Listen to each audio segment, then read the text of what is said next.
This week on IT SPARC Cast, 23andMe does a spit take, Microsoft thinks computers grow on trees, and France backs away from your backdoor.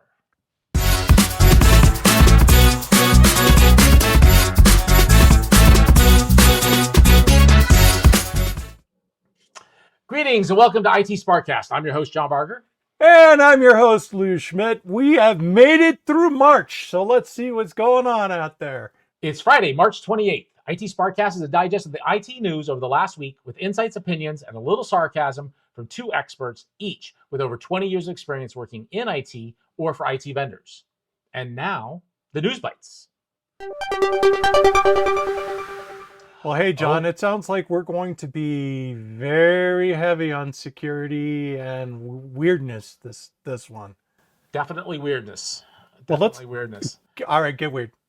So, do you have any Windows machines running at home? Me? Only virtually.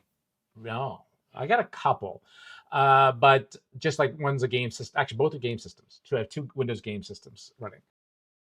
So it turns out that according to xdadevelopers.com, Microsoft is putting a hard push on people to upgrade from Windows 10 to Windows 11 because Windows 10 is going end of life later this year.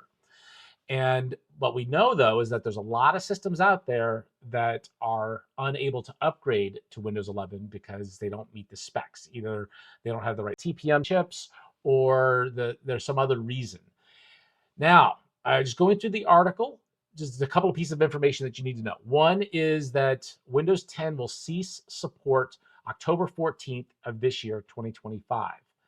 And past that date, Windows 10 users will no longer receive free software updates. Now, here's the interesting thing. It's not in the article. I did a little research. Windows 10 was originally released on July 29th, 2015. So that's almost 10 years ago. That's been a while. It's been a while. So one of the things we'll talk about at the end of this is how long should we expect an operating system to stick around and continue to receive updates? Windows 11 was released on October 5th, 2021. So that's less than 4 years ago. It's about 3.5 years ago. And we know that there was some overlap where Windows 10 and Windows 11 were sold at the same time because those TPM chips were not available in all PCs. It took some of the PC manufacturers time to get those chips across all of their systems. Just like not all systems today are Copilot ready. So it's possible that you could have bought a system 3 years ago or less that came with Windows 10 that might not be upgradable to Windows 11. So those are important pieces of information. So notifications gone out from Microsoft to everybody running Windows 10 saying you need to consider upgrading to Windows 11. And if you can't upgrade, you should consider trading in your Windows 10 system for a computer capable of Windows 11. We're not giving you a coupon for it. We're not giving you some way to do that at a discount, but we will give you Windows 11 for free. So there is that. But now comes the question of whether, is that enough time? Is a 3-year-old computer now really should be considered e-waste? And that's what happens. You either are going to take the Lou route and install Linux on it and make it give it a different purpose. But I'll tell you what, I'm not going to give my mom a Linux computer. I know Lou would, but I'm not. And there is a circumstance where you might want to do that. And that circumstance is Chrome OS Flex. Right? So I have, if it's an older laptop, the problem we're seeing here is with Microsoft saying this, I get that they're frustrated. Microsoft's trust model. So what TPM stands for, by the way, for folks who don't know this, is Trusted Platform Module.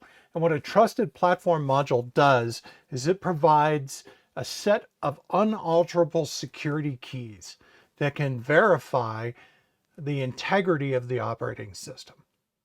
It's really important. The idea of TPM being in there verifying, and then there's a step called attestation, which you can verify that the system has been done. Given the amount of attacks against Windows, this totally makes sense. The problem with what we're seeing, and the reason why we highlighted this is, one, John, you're right. It's 3-year-old hardware. How much upgrade has there been in casual graphics and processing power in the past 3 years. It's been very incremental. We plateaued quite a bit. If you're a gamer, it's very different, right? It's completely different. But if you're just somebody, Joe Schmo, who wants to use a computer, you can use a computer from 10 years ago just fine, right? It hasn't jumped that far. Just a note on that, the casual user, you could easily have seen them 3-4 years ago going in and going to your Best Buy or Walmart or wherever it is and finding a deal on a computer and saying, that looks like a good deal. It's got a decent enough, come with a monitor, it comes with whatever I need, and it works. And it runs Windows 10. Fine. But now they're faced with a situation where they're going to be stuck and potentially at a security risk because it's not going to get security patches anymore because it can't get upgraded. And I got to say, the landscape has, even 3 years ago was changing. Here's the problem with what Microsoft just did. They just said, we're not going to support you, go spend money. Right. No vendor wants to say that. John and I have been in sales. We always tried not to be in that position. Right. But the second thing that happens when you do that is the user that you said that to says, I got to go look at all the alternatives now. Right. And I know at my house, since you and I together, all of us who watch this thing, we're tech support. Right. Right. So I have my mother-in-law and my wife running on Chrome OS laptops because they do everything through the browser. Right. And I got since my mother-in-law likes, a smaller thing, I got her an iPad. No support calls. So as soon as Microsoft does something like this, everybody's going to go, what else could I be using? Right. That's a problem. So now let's bring this around to enterprise IT, because that's what we're always focused on. And what I have found is recently that a lot of enterprise IT shops have tried to extend the lifespan of the systems that they give to their end users. I think it was about 3 years was the lifespan of a laptop or a desktop, maybe 5 years ago. But I've been seeing them stretch those to 4 or 5 years recently. Well, this is a problem here. And now we have systems that maybe were purchased 3 or 4 years ago that can't be upgraded, can't be secure. You can't have that in your enterprise. So you have to upgrade it, which is going to generate more e-waste. Because face it, you're not going to repurpose these unless you put Linux on it. But how many Linux systems can an enterprise use? What are they going to do with these? They're not like they could resell them or turn them over to a school because they can't be used. So now it has to do with the way you depreciate the asset, right? So you're going to have to take like an early depreciation on those assets. But one thing is, if you're an enterprise shop and you weren't ready for this, shame on you. You know that there was going to be an end of life at some point. Yeah. As soon as Windows 11 started to ship, you should have been looking for TPM. TPM 2.0 was the requirement by Microsoft on this one. That was really the gating factor.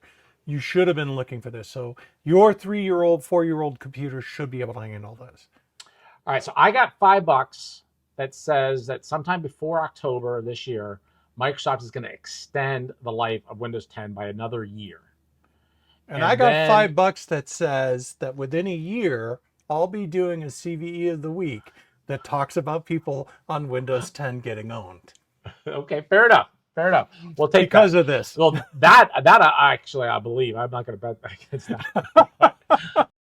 But I will say that Microsoft's going to extend this to October or sometime in 2026, and then give people a little bit more time. Give them 4 years. Call that a little bit more fair. And then we've already seen this is they're going to offer extended warranties to enterprises where you can pay a certain amount and then continue to keep Windows 10. That's what's going to happen here. For the government alone, this will happen. Right. They're going to be coding it. I guarantee you. There's still places running Windows XP. Somebody's going to pay for Windows 10 updates. And that they'll just make it a subscription thing. So they're going to get more money out of you. All right, my prediction. Let's move on. Let's talk about containers. Containers are not just for trucks anymore. So we've talked a lot about containers and virtualization technology. If you're in our field, obviously you're aware of this. But what a lot of people don't understand is securing containers has turned out to be a real pain in the butt. And here's why. The way that, and this is all Linux, John, you can dog me about Linux, but container technology really doesn't, there's prototype stuff that runs on Windows and other stuff, but you're going to deploy on Linux.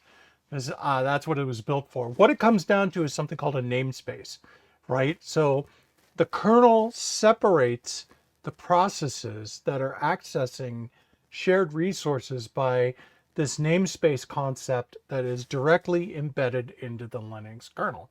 The problem is it was never meant to be a security measure. It was meant to just keep the containers separate. Folks have been fighting with this one for quite a while. There's a new tool out there from an organization called Adara, and it's a programmable sandboxing tool.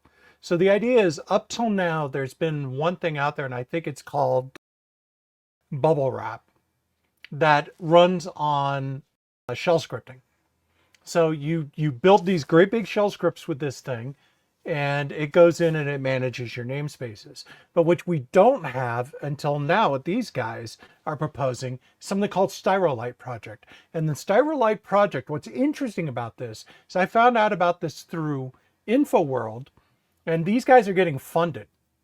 So we talk about open source, and a lot of times when you talk about open source, you envision some guy with a neck beard in a closet somewhere, building some piece of code that everybody builds the damn internet on. And then when he has a bad day, the whole internet breaks. People are starting to figure this out. And your Styrolite is going out as an advanced project. It's going to lock down the namespaces and provide lightweight sandboxes for container-based workloads. That means it's API driven. So you can take this thing, if you're using something like Terraform or automation tools, you can take this thing, use it with Kubernetes and Dockers or whatever you're using for orchestration, and manage the security of the namespaces. Now, if you pair this with something like an Illumio, which can put a container-based firewall in front of your stuff, now you have complete control over the security. So this is something that's coming on now. The whole idea is you'll be able to manage the life cycle for those core namespace interactions throughout the entire life cycle of the container. And folks who haven't played around with containers much, many containers are ephemeral, right? That's the whole basis behind it. You don't have this fat thing sitting waiting for something to come. A lot of these containers are stateless.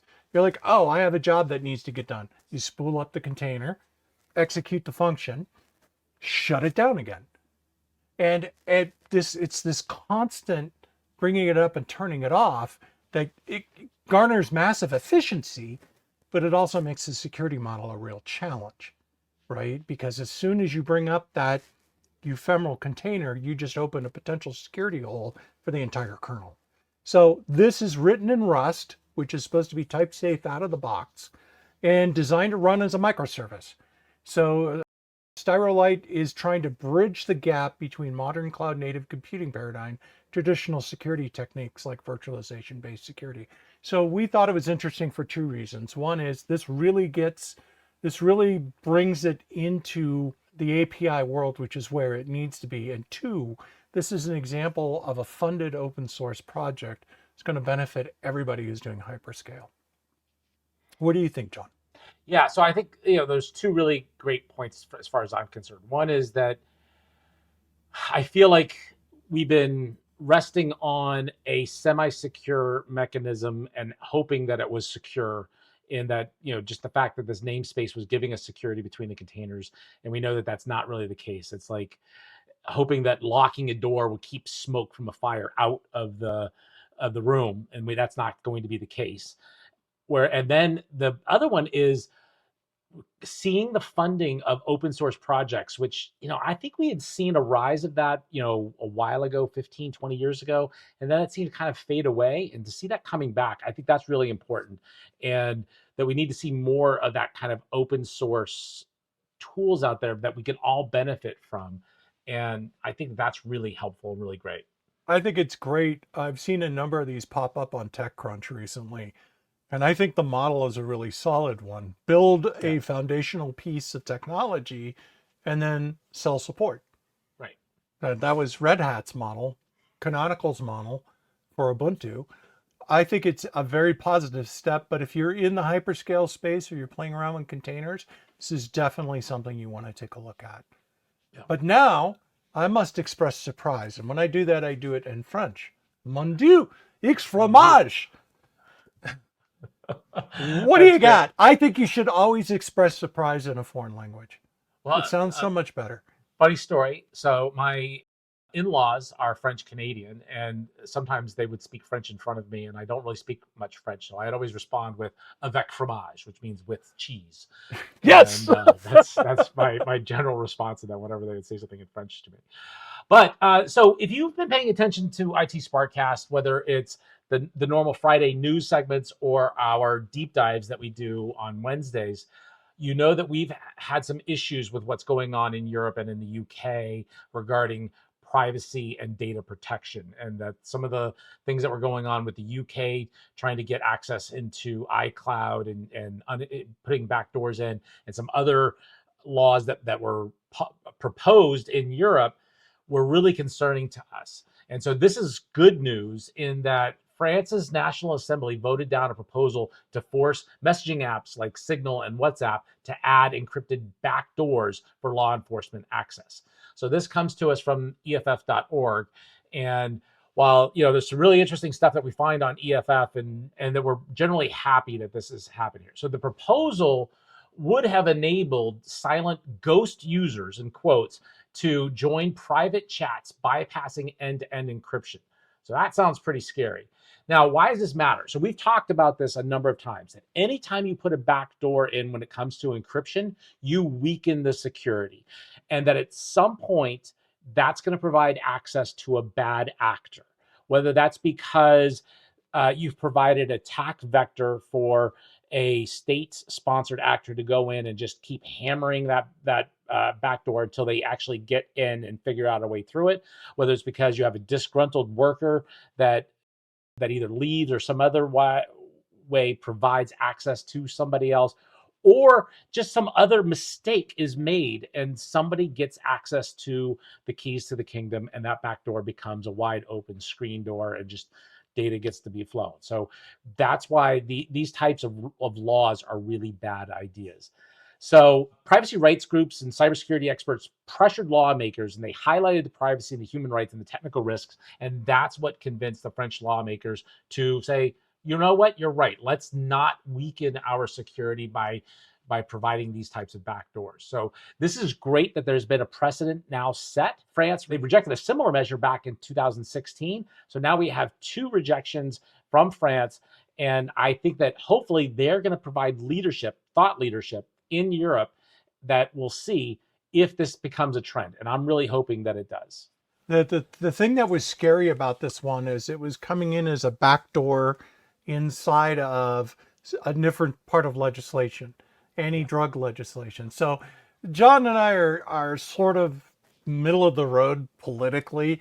Most of the time we're like, this, that. But one thing I have learned in my time is if it's for the children or something, if that's the stated purpose, read the damn bill. Okay, read what's in it. They're trying to do something. They're trying to sneak it past you. Especially that's just been a thing. The fact is that these guys, what was really insidious about this thing, which is insidious like about the current IPA with the British, is if you have one toe in that country, you're violated. You're done.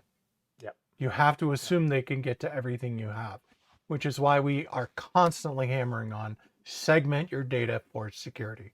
Segment, segment, segment. And that plays into the next topic. It does. It is now time for the CVE of the week. Dun, dun, dun. So the CVE of the week is our weekly segment where we pick a common vulnerability and exposure entry, and we let you know how to mitigate it ASAP. If you've been following us for a while, you'll notice that sometimes we don't actually talk about a true CVE, and we go to some other security concern that you need to know about and how it might impact you, or how it's a general area that you need to be aware of, and how these concepts might impact your business. And today we're going to be talking about 23andMe. Lou? Yeah, and I chose this one because it's not a CVE as such, but this really impacts how you should be thinking about your security posture. And let me walk you through this. It's been reported in a number of news outlets that 23andMe is in Chapter 11. Right, they're in reorganization, and there are a couple of reasons for this. We got our take through TechCrunch, so shout out to TechCrunch. Thanks, folks. So 23andMe is known for its genetic testing, right? The ability you can just do a swab and send it to them, and they can tell you all sorts of cool things. The problem is that this business was originally started by Annie Wojcicki. She came up through a medical background and didn't want to become a doctor, so she went into research, and then she ended up doing this company. And it's a really cool idea. The problem is, what is your business model going forward? And they were really struggling with that, because these days, if you're processing information, if it's a one-time transaction, nobody's going to value you very much. Everything's going to subscriptions.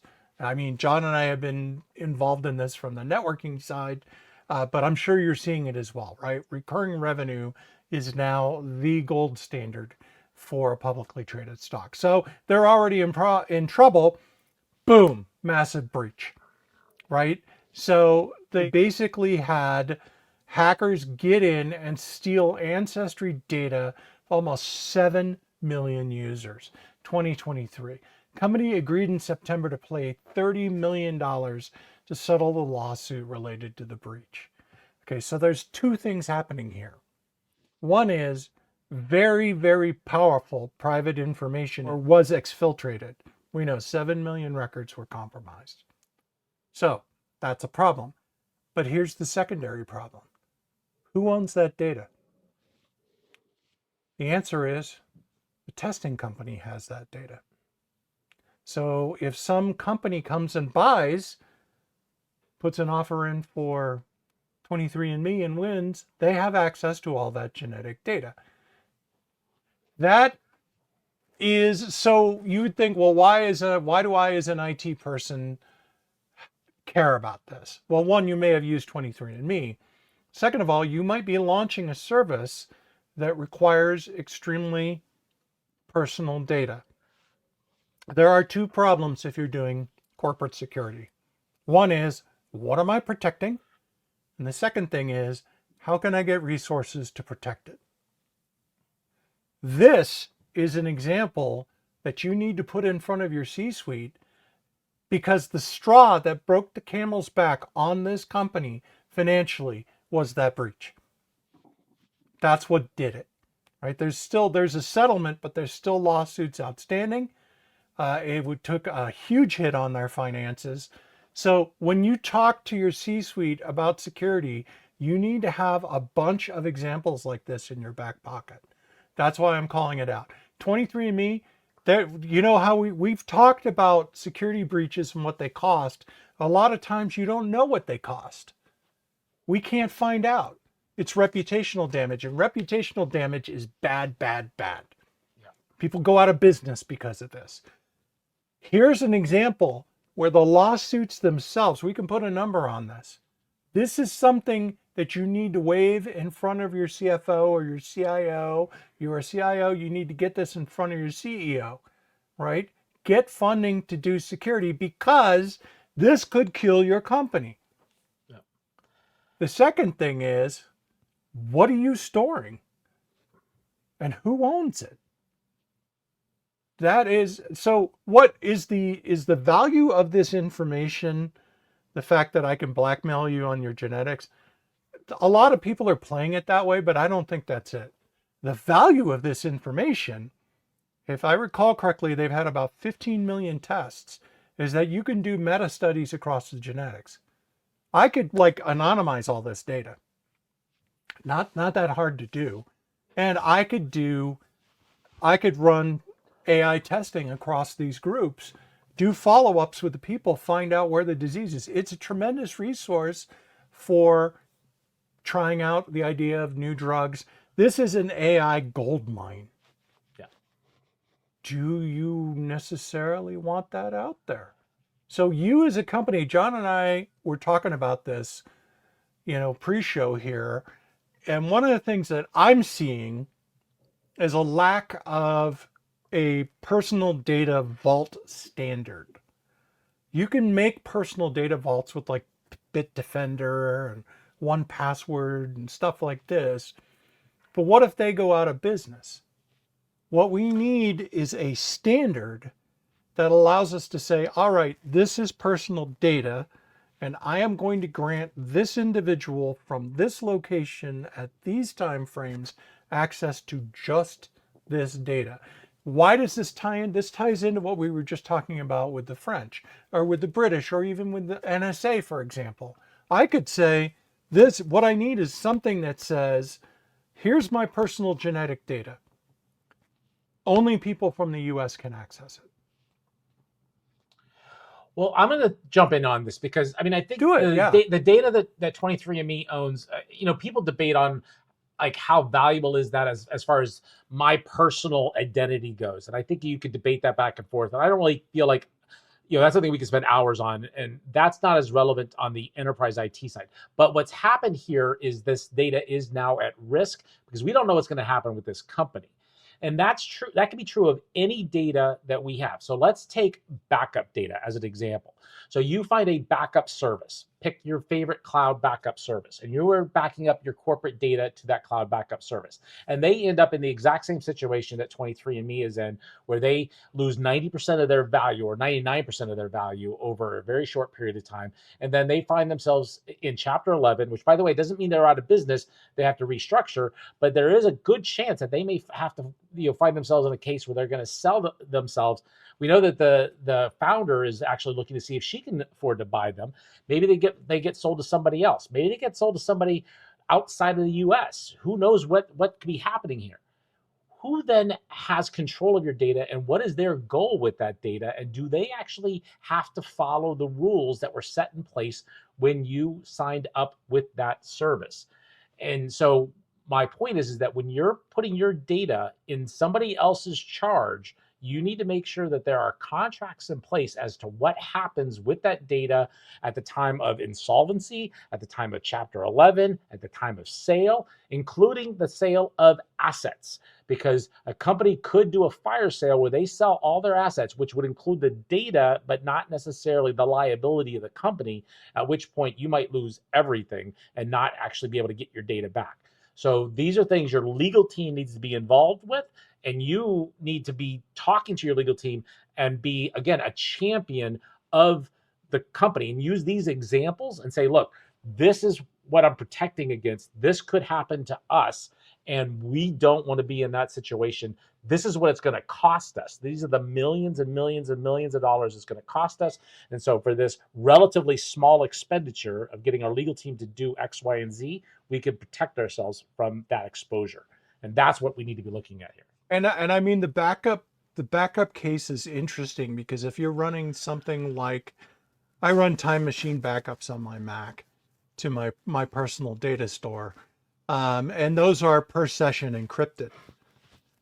But if you're using a backup service, imagine a situation where you're backing up with a service, you're using somebody's software to do this, and the company goes into Chapter 11, and you don't lose your backups, but they have all the metadata on what applications you're running.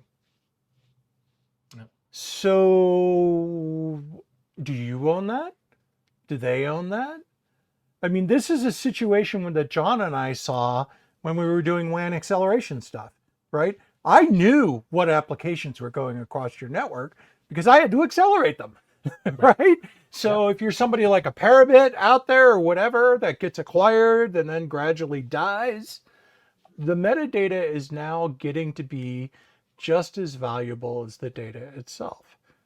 I don't know what Microsoft Office features or is inside of your documents, but I don't know which features are turned on, which by the way tells me your attack surface if I want to go after that data. So this is something, once again, I would love to see some sort of third party trust vault.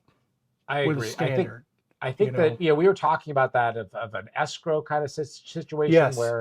where a large cloud provider, somebody that is trusted in Amazon and Azure, a GCP, could provide some sort of protection and that they are the arbiter, so that if somebody goes out of business, they are stored on one of those cloud providers, and that cloud provider is now charged with making sure that that data does not get let loose. And in the case of a sale of an asset or a sale of a company or of a dissolution of a company, that your data is protected. And that's something I think we as a planet and it needs to be a standard. It needs to be Yes. something where if I am working with Google right now and I want to work with Azure or I want to do it locally or whatever, I control my portable. information. It's got to be portable.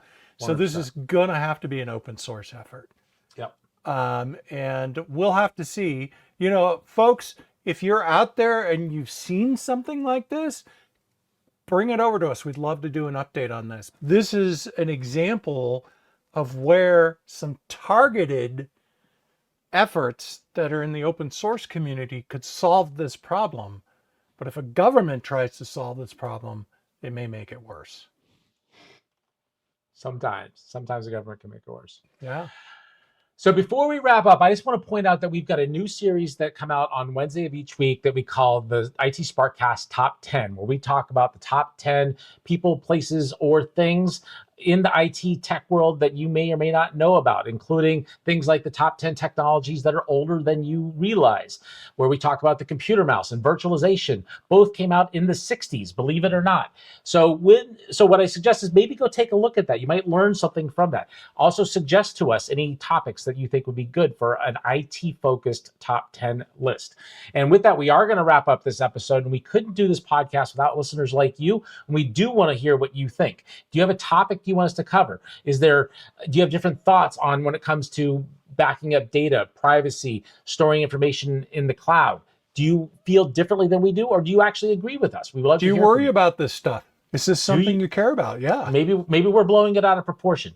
Send email to feedback@itsparkcast.com. That's feedback@itsparkcast.com, or hit us up on X @itsparkcast. If you're watching us on YouTube, you can leave a comment down below. We read every single piece of feedback we get, and we respond to most of those. Please hit like, subscribe, and turn on notifications. That's really going to help this channel grow. If you feel that you're getting value from us and you're being entertained by what we are talking about, please let your friends and colleagues know about us so that they can get the same information that you're doing. With that, we're going to let you go. We'll see you soon with more information from the world of enterprise IT. Take care. Here's to a warmer April. Let's go.